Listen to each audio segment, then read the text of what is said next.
אוקיי. ערב טוב לכל מי שכאן. אנחנו ודים וספיר, מנהלים את קהילת האמזונים, למי שעדיין לא מכיר. אנחנו כחלק מהפעילות שלנו מארחים אנשים מומחים בתחומם שהתארחו אצלנו, והפעם אנחנו מארחים את אמה, שהיא אלופה לכל מה שקשור לכתיבת תוכן לאמזון, ואמה הסכימה לבוא להתארח אצלנו. היא תדבר באנגלית, היא עכשיו משדרת אלינו מיזורי. מיזורי, נכון. אז שיהיה ערב טוב ומעניין, בהצלחה, אמה. Erev Tov. I'm sorry that I will not be speaking in Hebrew today, though I did live in Israel for 3 years. העברית שלי זה לא כל כך טוב לדבר בדברים כאלה. אז let's get started. I'm going to go ahead and share my screen.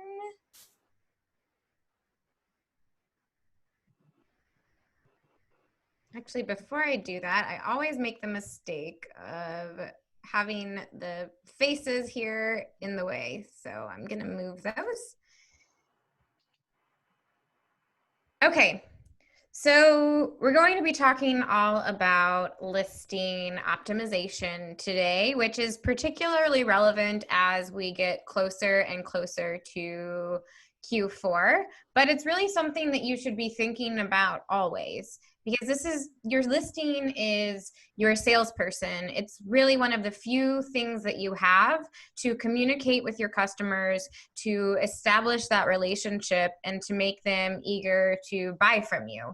So it's really, really important to make sure that your listing is exactly where it needs to be in order to elevate your opportunity of making that sale.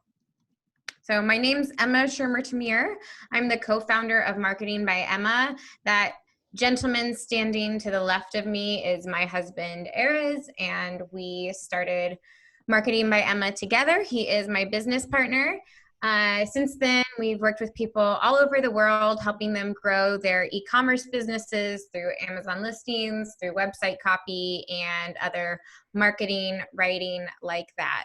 Something I want to mention before I get into the meat of my listing is I really want to make this conversation as valuable as possible for all of you that are here. So if you have questions, please write them at any time. You don't have to wait until the end of the presentation. And Sapir or Vadim will interrupt me and let me know what your questions are so that we make sure that we address them when they are fresh. So when we're talking about Amazon and really anything online, you have to have an understanding of SEO in addition to great marketing. So your SEO, your keywords that you're using are really forming the skeleton of your Amazon listing and are a vital part of being successful. So on Amazon, that SEO algorithm that you're needing to satisfy is Amazon's A9 algorithm. So I see a lot of people that when they do their keyword research, they're not necessarily thinking about all of the factors that they need to be considering in order to give them the best opportunity possible for generating the type of traffic that you need to be generating. And your keywords are really where that all begins. So if we're looking at this example, this is a survival tool. It's, I think, a relatively small tool that has a bunch of different tools within it. But if you look at this example here, you'll see that they've stuffed a bunch of birthday gift related keywords at the very beginning of the title. And your title is an incredibly important tool for your SEO. However, you have to also understand what each part of a listing is meant to do in helping move the sale along. And by putting these keywords where they've put them, it's made it so that it's confusing for the customer about what this product actually is. And if you look in the bottom right-hand corner, you'll see that when it truncates and when you're looking at it on mobile, you hardly see anything about the product at all. It almost all of the title that's visible is just about this unique birthday gifts for men, dad, and husband. So this is a little bit of an extreme case scenario, but you really want to make sure that when you're doing your keyword research for the front end, that you're thinking about what words make sense to use in a customer facing space. So people are going to be reading these keywords, and you need to figure out what words are going to be able to fit into a title and into your bullets and into your description in a way that won't take away from the understanding of what your product is. But that's not the only thing that you need to be mindful of. So if we look at the first bullet here, you'll see all these underlined red underlines are different gift related keywords that this seller has chosen to use. And they're using their first bullet for all of this, which your first bullet is a critical place to really communicate what your product is and the main benefit that it's bringing to your customers. And instead, what they're doing is talking all about gifting. They're not talking about why this is such a great gift. They're just telling us that it's a great gift for a bunch of various different situations, from Christmas to Valentine's Day to Father's Day. And it looks very sloppy, it's confusing, and it's really going to be a turnoff to a lot of customers.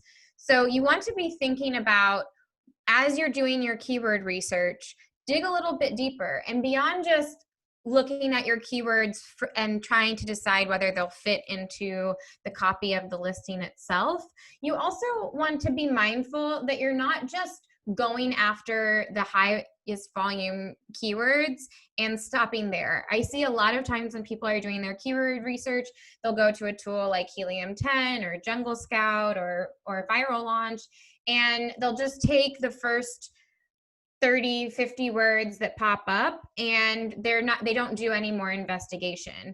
And that is problematic for a few reasons. One being that you may not have the most relevant words for your product. So you may be having words that are very general and not necessarily specific enough to describe your product in particular.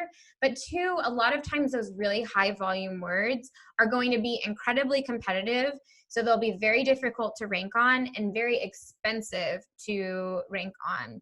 And so you want to be digging in a little bit deeper and see where you really have a competitive opportunity that's not going to be too expensive, that's not going to be too highly competitive, and then you can leverage that to eventually start to compete on some of those higher volume search terms as well. And what I really love is when you go after some more medium and longer tail keywords, so phrases that are 5, 7 words long, a lot of times what you can do is you can find really great keywords that are kind of a 2-for-1. So they have those higher volume, shorter term keywords embedded within them. So you're getting the shorter term and the medium or long term keyword all with one phrase. So those are really, really great. And lastly, you want to be sure that you're not overusing keywords. So a lot of people take the perspective that nobody reads, and so it doesn't really matter, and you can just put as many keywords as possible, and that's all that's important. And it's not true that people don't read, but also when you do that, this is what it looks like. It looks very jumbled and confusing and messy, and it also looks really lazy and sloppy. Like, let's look at the last sentence of the first bullet here. Whether Christmas, holiday, Father's Day, birthday, Valentine's Day, or anniversary, they could update this seasonally to reflect whether Christmas is coming, and so they want to make it more fitting to the Christmas holidays, and then update that as it transitions into Valentine's Day terrain and so on. But instead, they've taken this approach of just putting all of them there, and it just is not very customer friendly.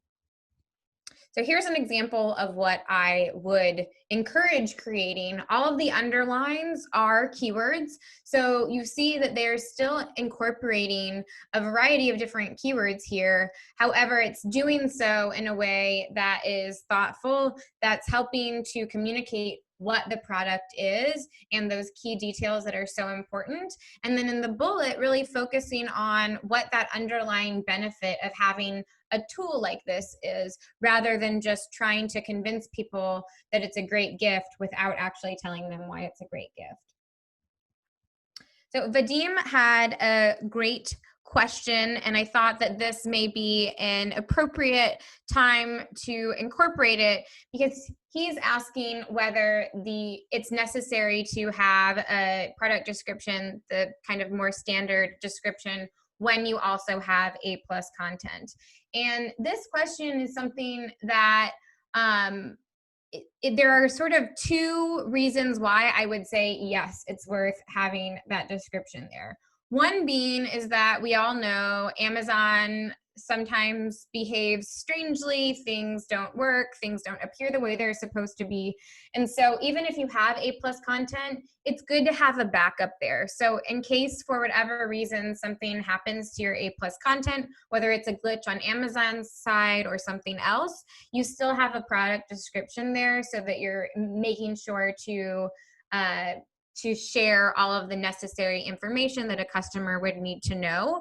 However, your product description does also have some influence on indexing. And since your A+ content doesn't get indexed by Amazon, at least not right now, then your product description can be a place to incorporate some of those other keywords that you may not have space for elsewhere in your listing. So that's really, there's two reasons why it's worth including that. And it's something that a lot of people, if they have already been selling and then you get A+ content, you know, you don't need to necessarily rewrite your product description in that case. But if you're launching a new product straight as an A+ listing, then this is something that you would want to consider doing. And I would encourage you, some people will choose to just make this another dumping ground for keywords without giving any thought to what it looks like from the customer's perspective. I would say don't do that. First of all, some listings, the product description is still visible when you have the A+ content. So in that case, that's just not going to look good. And then again, as we spoke about, if for whatever reason there's an issue with your A+ content, then you run the risk of having this very odd looking, unprofessional description in its place. Vadim, did that answer your question?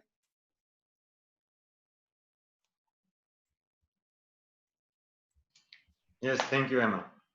Cool.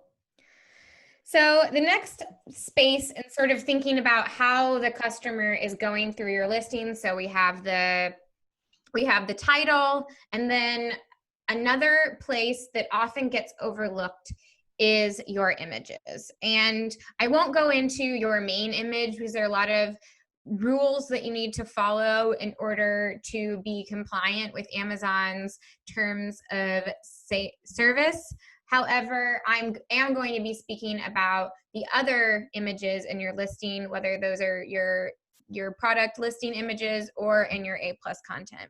And this quote, I love it because I think so often people are, when they are choosing their images or working with a designer, they're not necessarily thinking about how the customer is going to interpret the photos that they're seeing. So there are always two people in every picture, the photographer and the viewer. So you and your designer are the photographer in this case, and the viewer is your customer. And it's very important that no matter who looks at your photo, that everybody is going to be getting the message that you want them to get. And you don't want to leave that up to chance or allow the customer to interpret the photo in whichever way they want to.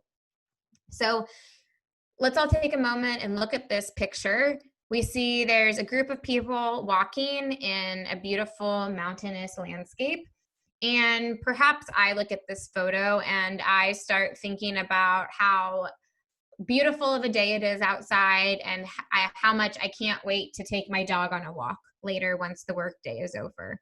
So that's my takeaway from this photo. But maybe some of you are looking at this and remembering the skiing trip that you took with your family 5 years ago, or that trip that you had to cancel this spring because of COVID, or that you, who knows, your mind can just go so many different places with a photo like this. And this could be a really great sales tool, but without any text there, we're all left to interpret it in the way that we want to. And it's possible that none of us are interpreting this photo in the way that the seller intended it to be interpreted. So using words to supercharge your photos and make them really powerful sales tools is a very underutilized technique that can really help you capture more sales. So thinking about who's looking at your photos, there are people that are going to be looking from top to bottom of your listing, analyzing every single thing that's on your page. But there are also people that are very casual shoppers. Perhaps they're on their phone. And so they're going to look at the photos, they're going to look at the reviews, and they may not look at much else. So in both cases, your photos can be a great way to not only communicate the key benefits that somebody needs to understand to ensure that your product is a good fit for their needs, but they can also be a great way to help get people excited about your product. So if we look at these photos on the right-hand side from KitchenAid, which this is a pretty expensive kitchen tool. And the first two photos are showing these delicious baked goods that people can make with their KitchenAid. And that's typically what people are thinking about making when they're buying a tool like this. But then on the bottom right-hand side, we have a photo of an attachment. And this is a spiralizer that essentially turns vegetables into noodles shapes. So it's good for people that are on the keto diet, or maybe want to feel a little bit less guilty after making a bunch of pies and cupcakes. And so if I'm just a customer that's casually looking at these photos on this product listing, I may see that spiralizer attachment and assume that that comes with the product, because there's no text here. There's nothing to tell me one way or the other. And I've looked from top to bottom, and it doesn't seem to actually come with it, because I would assume that they would mention it. However, if I'm just a customer browsing, I have no reason to think otherwise. And I may get this product home, open it up, see that it doesn't come with a spiralizer, and feel really disappointed. Maybe I'll leave a bad review. Maybe I'll send it back. Maybe I won't do anything. But either way, it's not creating a positive customer experience. However, if KitchenAid would have utilized a little bit of text in that image to either talk about this attachment specifically or some of their other attachments more generally, then it would help to align expectations. But it would also help to maybe even upsell people to add a few of these attachments into their shopping cart. Even better if they, in their A+ content, which they're not doing, if they had a standard comparison chart module that showed and linked to some of the top attachments, making it even easier for people to go click on those attachments and add them to their cart. Because if they're already spending over $400 on a tool like this, then an attachment that's $50 or $100 suddenly doesn't feel like a big expense. When you're thinking about using text and images, you want to think about using as few words as possible. So I see a lot of times people will make these very busy infographics with a lot of text, maybe even, part of an image is a photo of one thing and text about that, and part of the image is a photo about another thing and text about that, and it can start to look really crowded and really busy and confusing for the eyes. So you want to make sure that each photo has a clear focus and that you're using as few words as possible so that somebody can look at the image, read the words without having to make any extra effort, and easily understand exactly what it is that you're trying to communicate. They shouldn't have to zoom in to read it, whether on mobile or on desktop. And so again, you're going to have to use as few words as possible. Think about when you can evoke emotion. So whether that's getting people excited to taste the food that you're making, or to encourage them that this is something that can also help them uphold their healthy diet when they're not making sweet indulgences. Those are all things that you want to be considering. Emphasizing the benefits of the product that you're going to be speaking about in other parts of your listing. And it can also be a great way to clarify points of confusion, because sometimes text on its own cannot explain things clearly enough, but also images, when you just have a picture of something, it's not immediately clear what it is that you're trying to demonstrate. And so by combining photos and text together, you can help to really clarify something that these two things can't do very easily on their own. And then of course, the last but certainly not most important is it allows you to control the message of the picture, so that no matter who's looking at it, everybody is getting the same idea. So if we go back to that photo that I showed just a moment ago, with this little bit of text, what you may notice, or you may not, but within the context of a whole listing, it would become obvious, is that one of these people is carrying a water bottle. And so even though this photo is not making the water bottle the central focus of the image, it is helping to tell a story about what this water bottle can do for you and how it can fit into your active outdoor lifestyle, and helps to build excitement and interest in not just the product itself, but all of the things that they can do with this product in their possession. And so that's where imagery and text together can be particularly powerful. So we've talked about SEO, we've talked about imagery. Let's really dive into understanding who your customers are, because I think so often when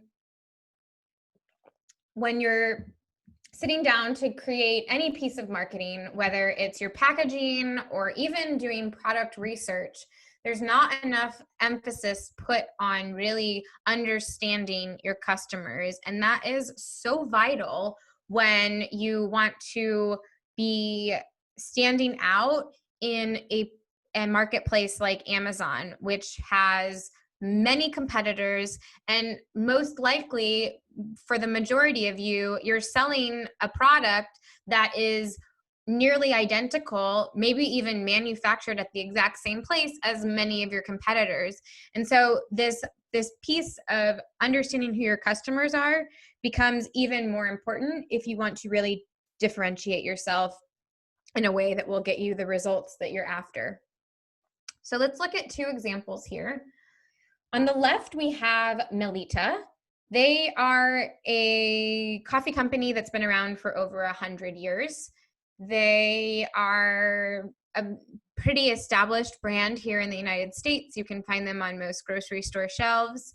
This is a high caffeine coffee of theirs. And on the right, we have Black Rifle Coffee Company. This coffee is an e-commerce coffee brand, and they have achieved a lot of success selling on Amazon, despite the fact that they have not been around for nearly as long as Melita, and certainly don't have the brand recognition that Melita has. One of the things that I think is really interesting that can happen when you understand your competitors is that you also are able to compete on things beyond just price.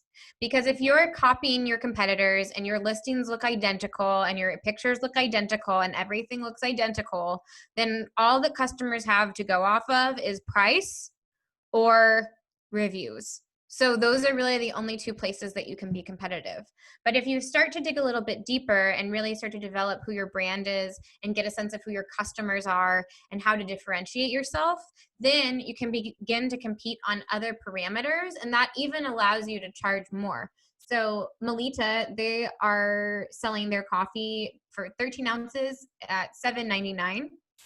The Black Rifle Coffee Company is selling 12 ounces for $16.99. So they are charging more than double for what is essentially the same thing. They're both high caffeine coffees. And even if Black Rifle's manufacturing costs and raw materials cost a little bit more, it's a lot of their price is also building in the fact that they've done a fantastic job with identifying who their target customers are. So on the left, you look at Melita, and it looks okay. They're doing a lot of the things that I like to see in a listing. So they're using the all caps headers for the bullets, which is a great way to give people an easy way to navigate your bullets and find the information that they need to know in order to make an informed purchase.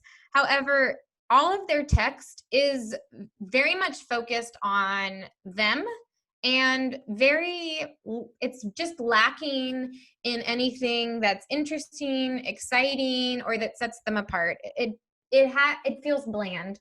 And this is a high caffeine coffee. So people looking for coffee that has more caffeine than the average coffee, they're probably a pretty intense group of people. And I think that adjusting this language to make it more suitable to those types of customers, they'd be able to have a better chance at competing. Now, on the right-hand side, Black Rifle Coffee Company is actually doing some things that I wouldn't recommend. Their bullets are way longer than what I would encourage. They're using emojis, which I strongly discourage. However, they're able to get away with it, and they're able to get away with it because they have a really clear sense of their customers. So Black Rifle Coffee Company is a veteran-owned coffee company, and you can see throughout even just their first two bullets, both with the emojis that they're using and the language that they're using, is they're making that front and center in everything that they share. It's not just about the coffee. It is really about creating an experience for customers to buy into. And a lot of people are excited about a veteran-owned business, and they like the fact that this company is standing behind the military and law enforcement. And what's interesting is that not everybody would be so bold to take a stand like that, because by saying that you're supporting the military and law enforcement, there are also a lot of people that are not going to like that and are not going to want to support a business like that. So they are clear about who their customers are, but they're also clear about who their customers aren't. And that can be really scary to do, especially when you're just starting a business. But I see businesses of all sizes making this mistake. And saying that you want to sell to everybody is a really great way to sell to nobody, because it just means that you're going to look much more like Melita, where it can look pretty, but there's nothing there that's really setting you apart. And then you're just competing on price, and you and your competitors are going to drive each other down, and it's not something that you can leverage into more than this. So let's look at the A+ content, or what used to be called EBC. Melita's A+ content looks nice. However, we could replace Melita here with any other coffee company's brand, and it would probably seem the same. There's nothing here that's distinctive about them. In their bullets, they were actually talking about how they created the coffee filter.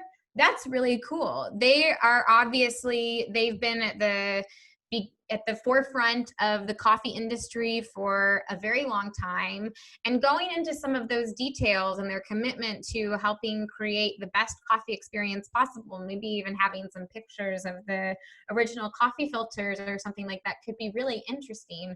But instead, they're just creating this very generic A+ content that is doing nothing to help get people excited about this coffee specifically or about their brand more generally.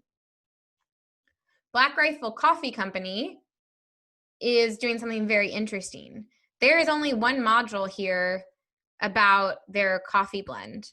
Everything else is about their brand. And again, it's really reiterating the fact that they are a veteran-owned business. And you'll see that in the imagery, everybody's wearing the merchandise. So from the hats to the shirts to the mug, I think even the water bottle, all the pictures that you're seeing, people are wearing this Black Rifle Coffee Company merchandise. And so it's really helping to establish not just this as a source for great coffee, but as something bigger that people can be a part of. And it's really helping to cultivate that in a way that makes it stand out. So people are primed to even have a better experience of the coffee because they are so excited about what this brand is doing. And this is also the type of marketing that's going to make people eager to tell other people about this coffee company and to buy it for their friends and family. So this is something that isn't just invested in helping make a one-time sale, but is really working to create a long-term relationship with their customers so that they're not going to go on Amazon and search high caffeine coffee the next time they need coffee. They're going to search Black Rifle Coffee Company. And that's very powerful. And it's something that can be challenging to do. But when you do that, you can see a lot of positive results. And then it also puts you in a much better position if you ever want to expand beyond Amazon, whether having your own website on Shopify or whatever other platform, selling on Walmart and retail. All of those things will be much more within your reach by doing this. And something else that's really important to consider is they're being very authentic. So they haven't created a story that didn't exist. They're just telling their story. And a lot of times I find that people feel like they don't have a story to tell, and so they think they need to make something up.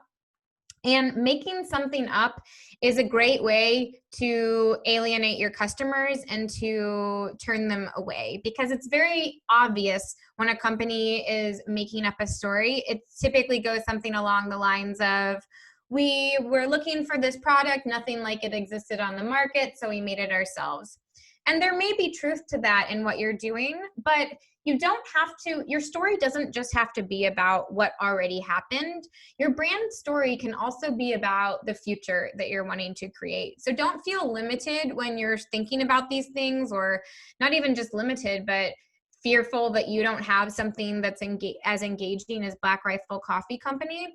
You probably do have something that you're strongly committed to, even if you don't realize it. And so doing some of this deeper work of getting to know who your customers are, and then also, as we'll discuss, getting to know who your brand is so important for really building a business that is going to last for the long run. Now, we were talking sort of big concept here. We're going to go a little bit smaller again on this one. Mind your P's and Q's. This expression essentially refers to be on your best behavior. And in this case, what I'm talking about is attention to detail. So everything from making sure that you have the very best photos that you can, to text that is perfect. Spelling errors, awkward phrasing, poor keyword utilization, all can create openings for your customers to lose trust in you as a business. And that is something that's very difficult to create and almost impossible to restore once it's broken, particularly online, because you don't have the ability to interact with people directly. So in this example, and this is a little bit of an extreme example, but I see mistakes all the time, even from large brands. And you really want to be careful about it, because there are more and more stories that have come out over the last couple of years, and they're not going away, of stories of people buying counterfeit goods, of products that didn't meet proper safety standards. And so customers are a little bit more attentive than they used to be. And these types of errors may signal to them that your product is not as high of quality as you're saying it is, or that there may be something here that would make them maybe better to purchase from your competitors instead. So all of these underlines are either just errors or awkward phrasing. And then at the bottom, fortunately, this isn't something that seems to be as popular as it used to be, but you'll see at the bottom, they're mentioning that a proportion of the sales are going to help save stray dogs. Don't do this. If you have a philanthropic organization that you are donating a percentage of your sales to, that's great. But if you don't, and you're just trying to use that as a sales tactic, people will see right through it as a cheap attempt at manipulation, and it's not going to help you in any way whatsoever. So if you have an organization you're donating to, mention the name of the organization, share why that's something that's important to you, rather than just sort of throwing it in as an afterthought, really trying to push hard on that sale. So read it out loud.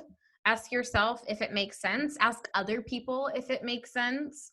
And there are lots of free tools like Grammarly that you can use to do basic grammar checks, but also using the people around you to make sure that they understand everything. Because one piece that we can forget when we are doing product research and development, and you're spending weeks or months or even years developing a product, you're learning all of the terminology and all of the things that you need to know about that particular space, but your customers might not understand all of those things. So you want to make sure that the language that you're using is an appropriate fit for the customers that you're selling to. So don't assume that they know what that word means. Make sure to check and see if an average person would understand what that means, with the exception being that if you are selling a professional product, then it is appropriate and encouraged to use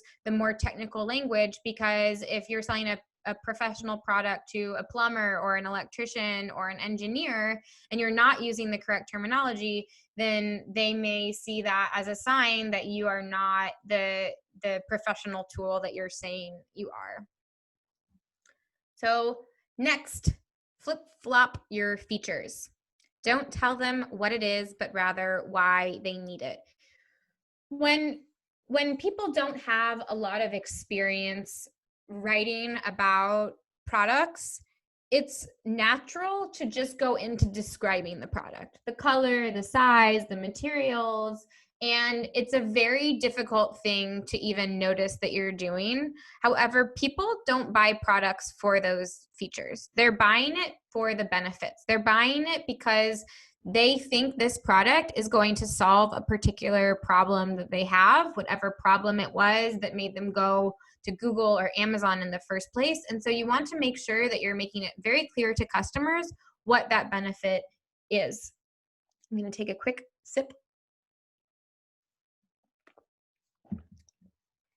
So let's look at this grass-fed keto creamer. So this is a protein and fat creamer that people can mix into their coffee if they are doing the keto diet.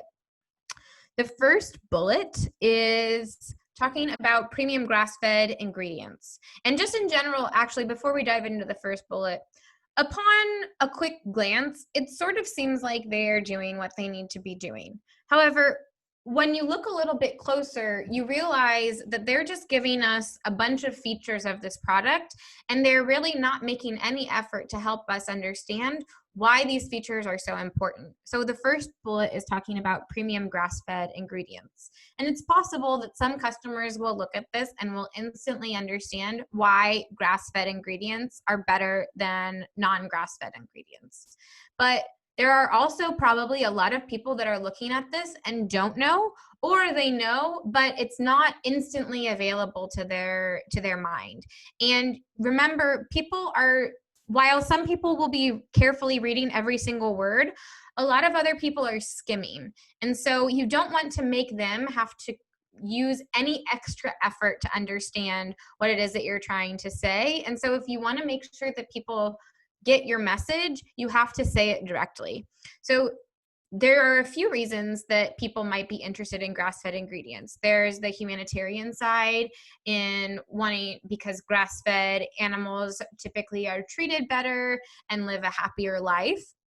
So there's that element of things, which they're not addressing at all. However, grass-fed dairy products also are healthier. They have different nutrients in them that don't exist in the same levels or at all with some of them in non-grass-fed dairy. But there's no mention of that at all. Instead, all they're saying is it's grass-fed and you'll feel great because of it. And if they could really help us understand what the benefits of grass-fed are, it would go a long way to making a much more convincing product description. Because also the price of this product is $39.99. So it's substantially more expensive than a lot of their competitors. And this quality of ingredients piece is probably a big reason why. So it's even more important that they help people understand why spending more money for higher quality ingredients is so important. And their A+ content really doesn't do any better of a job than that. It's very lazy. It's not helping to give more sense of why this product is so great. It even ignores a lot of the things that people may care about with a product like this. For example, how it tastes and how smoothly it may mix into coffee that you're putting it in. They mention that it's in 3 flavors, but they don't say what those flavors are. Again, going back to that module that I love, the standard comparison chart that I mentioned earlier, this listing would really benefit from incorporating that, so that they would actually show off the 3 flavors, help to communicate some of the key benefits, and then allow people to click directly into those other flavors if it's something that they're interested in. Finding the benefits of a feature can be a little bit tricky. So every time you want to write about something in relationship to your product, ask yourself, why does this matter? And then keep asking why until you feel really clear that you have honed in on that emotional element that people are really seeking in a product like yours. And then it's not that you want to ignore the features, because those can be very important, like the materials or the ingredients. Those are things that people care about, but you can use those features to actually support the claims that you're making with your benefits, so that they're working together. So they still can find the information that they need to find, but you're also engaging them on an emotional level and helping them to get excited about the better life that you can help them achieve through this particular product that you're trying to help them purchase.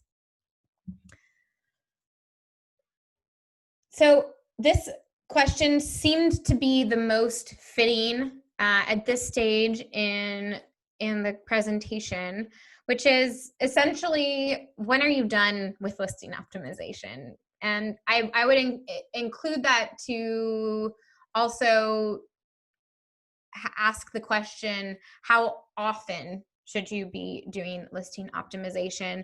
And I think it's something really important that it doesn't get spoken about enough, which is listing optimization isn't something that you just do once and never have to do again.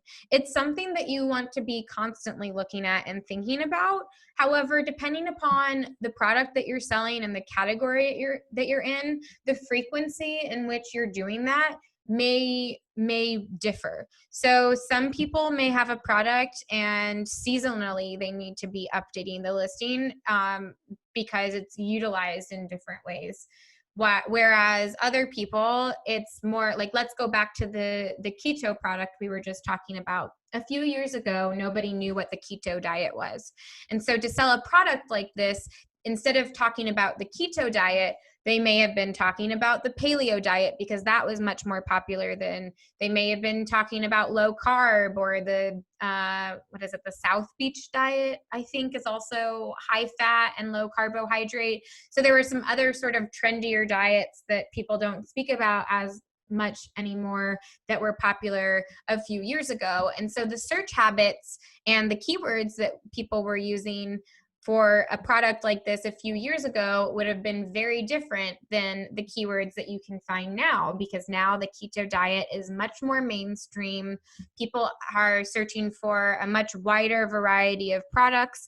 And so that seller, if they were selling 3 years ago, would want to be constantly taking a look at the search habits of people and making sure that they are using the most relevant keywords in their listing, and also that they're continuing to update their marketing materials to stay fresh and relevant to what people care about now. And then the other piece is, a lot of times when you do a really good job, your competitors will copy you.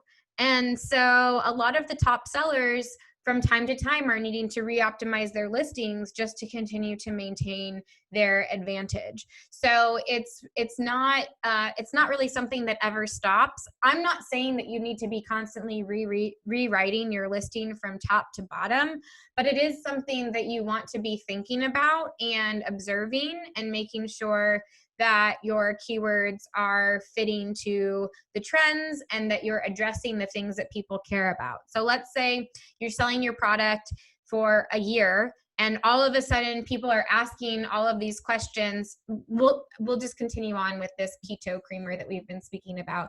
So that they've been selling their product and all of a sudden tons of people are asking if it's grass-fed, and let's say that they didn't have that bullet there.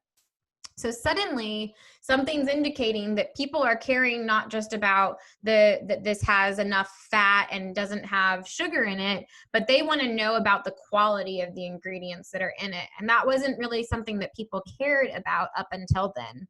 So getting that sort of feedback, if enough people are asking those questions and it seems like that's something that's important for people to know, then it would be worthwhile to consider how can you incorporate that into your listing so that you're addressing that and helping people feel confident and not have to go searching for the answer, but can find it right there front and center.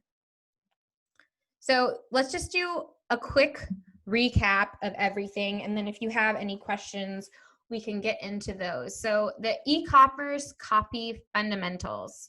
First, you want to make sure that you have a really thoughtful, well-researched keyword strategy. So as we spoke about, don't just take the top keywords and call it a day. Dig in a little bit deeper, get analytical, and make sure that you're selecting the keywords that are going to be most relevant to your product and that you're going to be able to compete on. Set up everything for maximum skimmability. So we all have certain buying criteria that we need to fulfill when we're looking for a particular product. And you want to make it as easy as possible for customers to find that information. So making sure that you're keeping your bullets at a very digestible length. Our business, we try to keep bullets right around 200 characters per bullet, and unless the category requires even shorter than that. If you start to get much longer than 200 characters, not only will you minimize your opportunity to index for certain words, but you're also creating very large pieces of text that are very overwhelming to the eyes and can be difficult to find the information that you need. Something else that you want to consider is making sure that every single bullet is focused on one thing. So you have 5 bullets, so you have 5 main points that you can make. You shouldn't take a bullet and start off talking about one thing and halfway through or in the last sentence talk about something totally different. Because if we're going to this idea of skimmability and that people are going to be kind of just glancing at different things, and let's say there's a really important piece of information that they need to know, and it's in the last sentence of the 4th bullet, and the beginning of the 4th bullet had nothing to do with that. The likelihood of them finding that piece of information is almost 0. So you should make it as easy as possible for people to find that information, both in how you organize it and in making sure that you're really limiting yourself to how you present that information and that you're not using any extra words that aren't helping to push that sale forward. Making every word count, being very benefit forward, and then supporting with details, building trust. So not only with trust are things like spelling and grammar and high quality images important, but something else to consider is a lot of people want to use this really exaggerated language when they're talking about their products. So it's the best at this. It's the most innovative at this that's ever come to the market. And unless you can truly say that and justify why that's the case, you shouldn't say it. Because all you're doing is you're establishing false expectations that you're not going to be able to uphold. So what's going to happen? Potential negative reviews, returns, negative customer experience, and that's not good for creating long-term success. So you want to be thinking about how can you not just make this sale, but how can you help create a good customer experience and a happy customer that will want to keep your product, hopefully leave a positive review, even better, tell their friends about it, or look and see what other products that you are selling. But you're not going to be able to achieve any of those things if you're just trying to make a sale at any cost and maybe even exaggerating how great your product truly is. Making sure that you're very customer centric. So thinking about what the customer cares about, not what you care about. A lot of times we can get caught up in how great this particular element is, or if you have a little freebie, I understand that that can be something that you want to emphasize, but a lot of times that's not why somebody's buying your product. And so you have to differentiate between what the customer really needs to know to make a purchasing decision and what may be something that would excite them to be surprised about even. So if you're including something that's free, but it's just a small gift, maybe let them be surprised about that when they open the box, instead of putting all of this focus on it in your copy when it really is not doing anything to make the customer more interested in your product. And then elevate with imagery. So thinking about how you can use imagery and text together in a meaningful way that's really going to spark people's interests. And then when you've done all of that, you want to keep diving deep. So we have two examples here. On the left is Intex.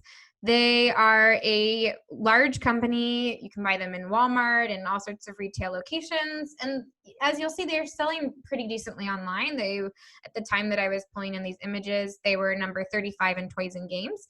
And on the right, we have Splash Easy. This is a product that we helped launch in last year. And they spent most of last year in the top 100 toys and games. And when I was taking this screenshot, they were number 4 in toys and games. And they've spent all summer in the top 100. So they are doing really well. They are not a well-known brand, but they are experiencing a lot of success. I think that this quote is really important. We touched on it a little bit earlier, but it's worth really giving some consideration. Maybe even something to think about after we're done with this presentation. But the moment you recognize that not everyone could or should buy your product or services, you will sell more to those who can and should buy. So exactly what we were talking about in saying that if you're just trying to sell to everybody, then you're going to sell to nobody. And Zig Ziglar was one of the top salespeople, very successful man, and this couldn't be more true today than it was when he first spoke these words. And it's something to really give some thought to. So don't just try to copy your competitors. Don't just try to make it seem like your product is the best fit for everybody under the sun. Instead, get very thoughtful about who it is that you're really trying to sell to and how you can actually differentiate yourself instead of just blending in on the search results page. On the left, here's Intex. They are providing very minimal information. On the right, we have Splash Easy. You'll see they have, as we spoke about, these all caps headers for the bullets, which are really great. But what they're doing here, fundamentally, these products are very similar. They're both inflatable pool toys to help young children cool off and be outside during the summer. However, Splash Easy has taken a very thoughtful approach to making their product not simply something that is another inflatable toy, but they're focused on two main things. One is safety. So it doesn't have a lot of water in it. It's kind of more like a sprinkler that sprays out. So it's safer for younger children and the risk of drowning is much lower. But also they are taking on this educational idea. So they're really targeting parents that are wanting to make sure that every single thing that they're doing is helping to further their child's development. And in doing so, they have achieved phenomenal success.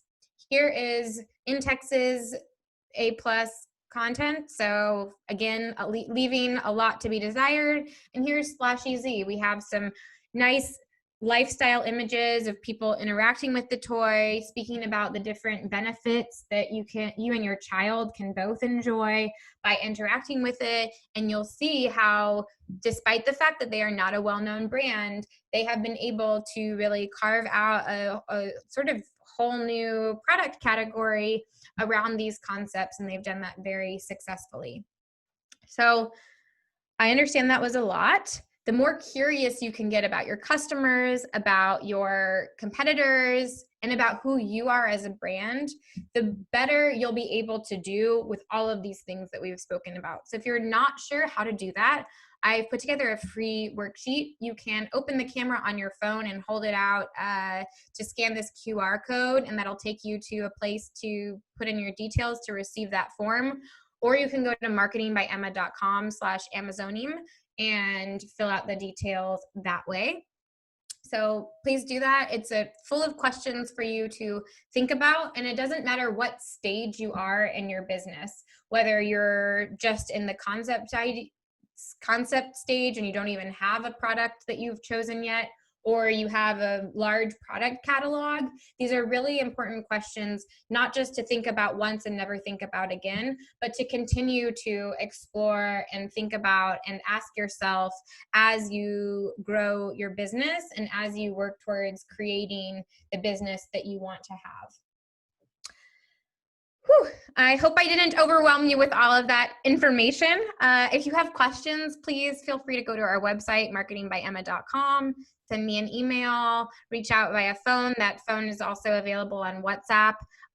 So you can connect at that phone number on WhatsApp as well. We're on Facebook. We do also offer a free listing analysis. So if you would like for us to take a look at your listing, we would be happy to do so and give you some free feedback about things that you may want to consider doing to make your listing stronger. And then of course, if there's anything that we can do to help you, if you'd like our help writing your listing, we would definitely love to do that. Thank you, Emma. Great, Emma. Thank you very much. You have a question on chat? Yeah, it's more like a marketing question, but let's see. Sure. Yeah, let's go for it. Asking would you recommend to target competing product as you launch your product, or wait for some, I guess, organic sales? So I suppose this question is more towards PPC strategy, which is definitely not something that I am an expert on or an intermediate expert. I really know very little about PPC, so I don't feel confident at answering that question. I do know that a lot of people find a lot of success with those things. I just don't know all of the different parameters that you would want to be considering in setting up those different campaigns. And so it may be maybe a better question for somebody else. I'm sorry, I can't give a better answer than that. It's okay. Somebody else? Thank you very much. Thank you. Thank you very much. Yes. Thank you. Were there any other questions? Everybody is just writing thank you. Thanks a lot. Thank you. Awesome. Awesome. Great. Well, thank you so much for having me. This was a lot of fun. I hope that people got some good value out of it. And if you have questions that pop up after this, please don't hesitate to reach out. Thank you very much, Emma. Thank you. It was very interesting, and I'm sure that the people here liked it. So thank you. Great. Thank you. Thank you. Bye, everyone. Good night. Thank you for coming. Bye. Thank you.